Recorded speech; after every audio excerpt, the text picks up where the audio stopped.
नाम रानी पर यथा नाम तथा काम वाली कहावत उस पर लागू नहीं हो सकती।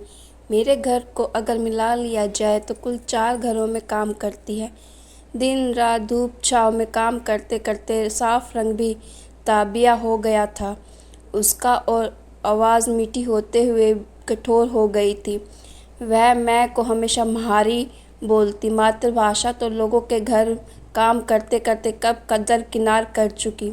अगर नहीं करती तो उसके और उसके नियोक्ता के बीच काम चलता भी कैसे। उम्र यही होगी कोई 30 साल। शादी के बंधन में बंधी है या नहीं, कई बार सवाल खोलता जरूर। कारण शादीशुदा होने का कोई चिन्ह, सिंदूर, मंगलसूत्र आदि कुछ भी दिखाई नहीं देता। पर क्या पता आधुनिक स्त्रियों की तरह उसे भी फैशन के विपरीत लगता हो। लेकिन फिर खुद को यह याद दिलाते हुए कि शिष्ट लोग दूसरों के जीवन में हस्तक्षेप नहीं करते, मैं अपने सवालों को जब्त कर लेती। लेकिन कब तक। एक दिन स्वयं को शयत करने की सारी कोशिशें व्यर्थ हो गई और मैंने उस सीमा को तोड़ ही दिया जिससे व्यक्ति विशेष की निजन जीवन कहते हैं। बड़ा हो या छोटा, अमीर हो या गरीब, ये घुसपैठ शायद ही किसी को अच्छी लगती होगी, पर मानता कौन है। मैं भी नहीं मानी। रानी, तुमने अपने पति को क्यों छोड़ दिया? आपको किसने बोला? उसे बुरा लगा। उसके चेहरे पर खिंचती रेखाएं देखकर मैं सकपका गई। वह कल। मैं आगे कुछ बोल ही नहीं पाई। अब समझी, हमारी अम्मा आई थी कल। उसके पेट में कुछ नहीं रहता। तुम्हें बुरा लगा? सॉरी। अपनी गलती को सुधारने की कोशिश की, पर तीर कमान से निकल चुका था। सारी की ज़रूरत कोनी। वह तुम्हारे अम्मा के ऊपर खिंच जाती है, मौका मिलता नहीं कि शुरू हो जाती है। और कोई बात नहीं उसके पास, कहती है दोबारा ब्याह कर लूँ। माँ है तेरी, चिंता तो होती ही है। काहे की चिंता? वह तो भावज के मारे डरती है। जब से आदमी को छोड़ा है, भावज को डर लगा कि मैं उनका घर में कब्जा ना जमा लूँ। मूर्ख औरत इतना भी ना समझे कि रानी मर जाए पर बिना मान के ना जिए। अब आप ही बोलो, मैं भेड़ थोड़ी हूँ ना जो किसी भी खूंटी से बंध जाऊँ। उसकी बातों में वजन था। इसी के साथ बीते दिनों की याद आ गई। रश्मि, तू शादी के लिए हाँ क्यों नहीं करती? तेरी शादी हो तो तेरी बहन की बारी आए। मम्मी, कितनी बार और कैसे समझाऊं कि मेरी शादी वादी में कोई विश्वास नहीं है। 7 फेरे लो और किसी और का पूरा जीवन सौंप दो, फिर जली कट्टी सुनो, दिन रात बैल की तरह जुतो। 2 अक्षर क्या पढ़ लिए? तेरा दिमाग खराब हो गया है। 2 अक्षर अक्षर नहीं, पूरा ज्ञान ले लिया है और देख लिया है सबको। आरती को देखो, शादी के 2 महीने बाद लौट कर आ गई। उसके पति का पहले से ही कोई अफेयर था। और वह शारदा शादी के 4 महीने बाद ही मर गई। आज तक पता नहीं चला कि उसे हुआ क्या था। बस बंद कर यह पुराण। पहले भी मैं 50 बार सुन चुकी हूँ। अब तेरी सहेलियों के भाग्य में ऐसा था तो कोई क्या करे।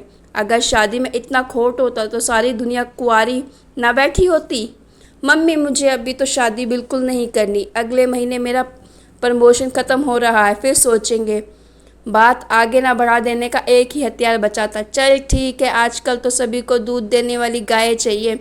वैसे इसमें बुरा भी क्या है? 4 पैसे घर में ज़्यादा आएंगे तो बरकत ही होगी। तुरंत संभाल ली बात, मेरे मुंह से कुछ निकले उससे पहले ही। पर 1 महीने 4 साल में बदल गया। प्रमोशन ख़त्म होते ही बस्सी की डिग्री कॉलेज में मेरा ट्रांसफ़र हो गया। रोज़ की चिक चिक से दूर यहाँ पर मैं खुश थी, पर यह खुशी हर शाम अपना रंग खो देती थी जब मेरे आसपास के सब अपने अपने घरोंदों में अपनों के बीच गुटरगू कर रहे होते।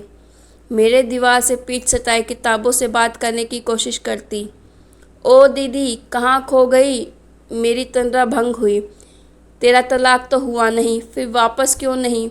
शुभ शुभ बोलो दीदी। वैसे हमारे यहाँ कोर्ट कचहरी का फेरा नहीं होता। जाति पंचायत बैठी और किस्सा ख़त्म। फिर रिश्ता छूटकर कभी नहीं जुड़ता। ज़बरदस्ती जोड़ो तो गांठ पड़ जाए। तू तो बड़ी समझदार है। और नहीं तो क्या। समझदारी क्या पढ़े लिखों की जायदाद है? चेहरे पर गर्वीली मुस्कान बिखर गई। आओ दीदी, आप इधर बैठो। आज मैं थाने म्हारी रामकथा बतावा। उसने कुर्सी को खींचकर मेरी ओर किया और खुद ज़मीन पर बैठ गई। 12 बरस की रही। माँ बाप ने ब्याह दिया, शहर से गांव।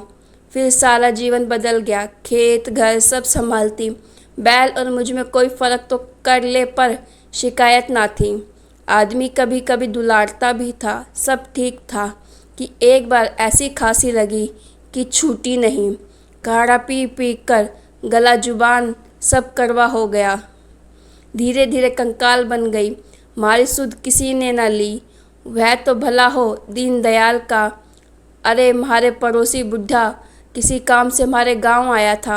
हमारी ऐसी हालत देख शहर जा माँ को खबर दी। माँ दौड़ी दौड़ी आई और महुए का उसके साथ जो आई तो वापस ना गई। उसने एक सांस में ही अपनी आप बीती कह दी। वापस क्यों नहीं गई? क्यों? अरे ये कौन सी बात हुई? जब शरीर काम का था उसने अपने पास रखा और जब काम का न रहा तो छोड़ दिया। जो हाड़ मांस उसके लिए तोड़ती थी क्या अपने लिए न तोड़ सकूं? दीदी अपनी आप हमारी जगह होती तो क्या करती? इस सवाल के लिए मैं कतई तैयार नहीं थी। मैं अच्छा छोड़ो, शायद पढ़े लिखों में ऐसा ना होता हो, पर दीदी ये तो बोलो आपने अभी तक ब्याह क्यों नहीं किया? इस हमले से तो मैं बिल्कुल घबरा गई, पर कैसे अपना विरोध जताती? सीमाओं को तोड़ने की शुरुआत तो मुझसे ही हुई थी। कोई पसंद नहीं आया। अच्छा तो ये बात है। मेरी बात पर उसने लंबी हुंकार भरी। दीदी ठीक किया आपने। दूसरों की खुशी की खातिर ब्याह मत करना जब तक ढंग का आदमी ना मिल जाए। अरे ये क्या? उसकी बात में मैं चुंबक जड़ गया और मैं खुद को कहाँ रोक पाई। ढंग का आदमी? पर रानी दुनिया में ऐसा कोई साँचा तो बना नहीं जिसमें आदमी को नापा जा सके कि वे ढंग का है या बेढंगा। आप हमारी बात नहीं समझी। ढंग का आदमी वह होता है जिसे काम से नहीं चाम से प्यार हो। मतलब कैसे समझाऊं? अब मैं काम कर लूं, देर हो गई तो मिश्राणी म्हारे को ठोकेगी। उसकी खी मेरी जिज्ञासा का अपमान था, पर वह कैसे समझाती?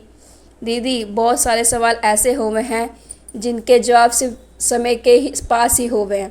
मेरे चेहरे का रंग फीका पड़ गया क्योंकि उसकी परखी नज़रों ने जिनमें एक पल पहले ही उल्हाना दे रही थी ने जान ली और मेरा ढंग के आदमी की तलाश के बारे में। उसकी बातों में सच्चाई तो थी ही जिससे मैं चाहकर भी नकार ना सकी।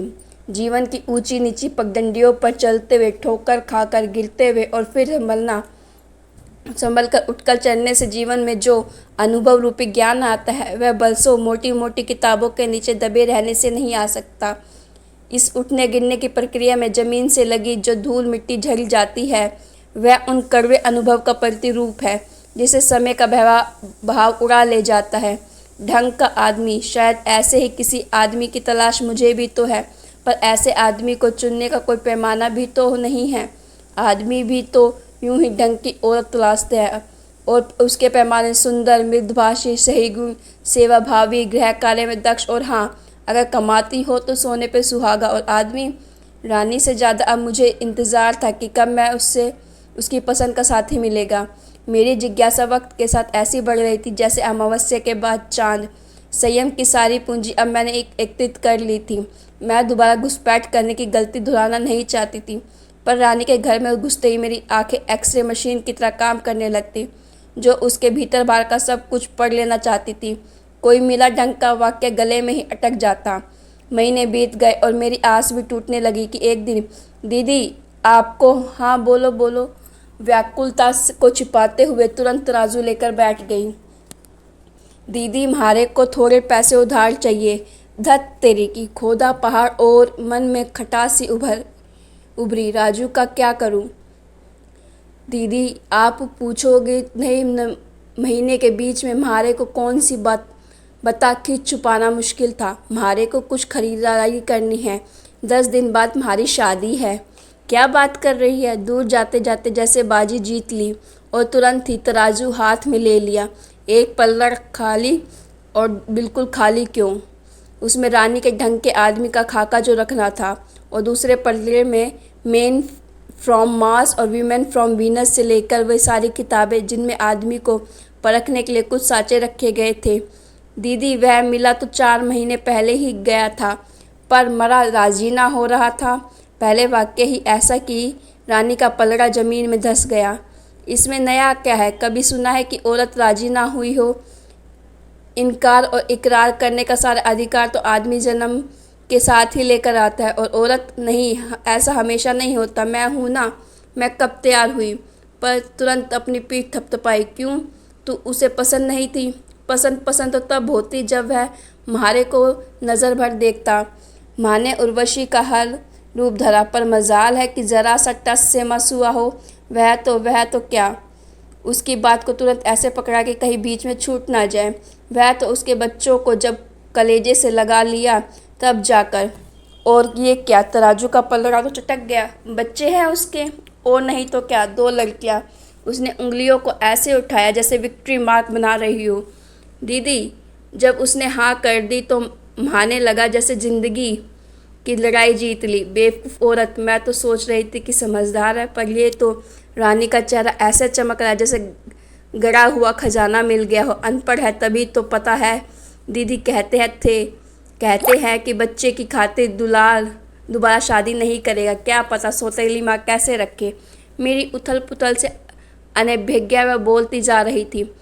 माँ ने तो जमाने की रीत समझ ना आवे। माँ तो माँ होती है, सौतेली हो या सगी। थी वो दुनिया वाले जहर भर देते। पलड़ा थोड़ा सा ऊपर आया। सच ही तो है, माँ तो माँ होती है, सौतेली हो या सगी। 9 महीने कोख में रखने से ही कोई औरत माँ नहीं बनती। पल पल अपने प्यार से सींचना, झुलसती धूप में छाँव देना, और थक जाने पर गोदी में बच्चे का सिर रखकर उसको थपकिया देना, ये तो एक तपस्या है जिसे करने वाली ही तो माँ कहलाती है। ओ दीदी, मैं ठीक कह रही हूँ ना?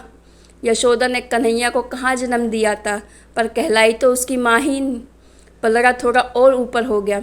दीदी, सोने का आदमी है, सोने का, मतलब पैसे वाला है। धत, आप हमारी बात नहीं समझी।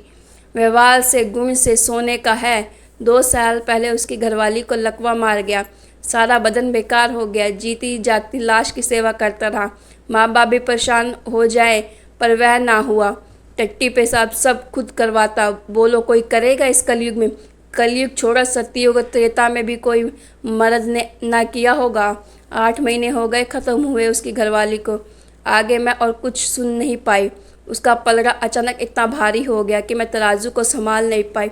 उसके चेहरे की विजयी मुस्कान और दूसरे पलड़े को अंगूठा दिखा रही थी। तो गाइज़, आपको ये स्टोरी कैसी लगी? अगर आपको ये स्टोरी अच्छी लगी तो स्टोरी को लाइक कीजिए, और स्टोरी को लेकर आपकी जो भी राय है प्लीज़ कमेंट बॉक्स में ज़रूर दीजिएगा। और ऐसी स्टोरीज़ के लिए मेरे चैनल को सब्सक्राइब कीजिए तथा साथ में लगे हुए बेल आइकन को दबा दीजिए, ताकि अगली बार कोई भी न्यूज़ स्टोरी आए तो आपको नोटिफिकेशन मिल सके। और आप सभी को तहे दिल से बहुत बहुत धन्यवाद, जो आप लोग मेरी स्टोरीज़ को इतना पसंद कर रहे हैं।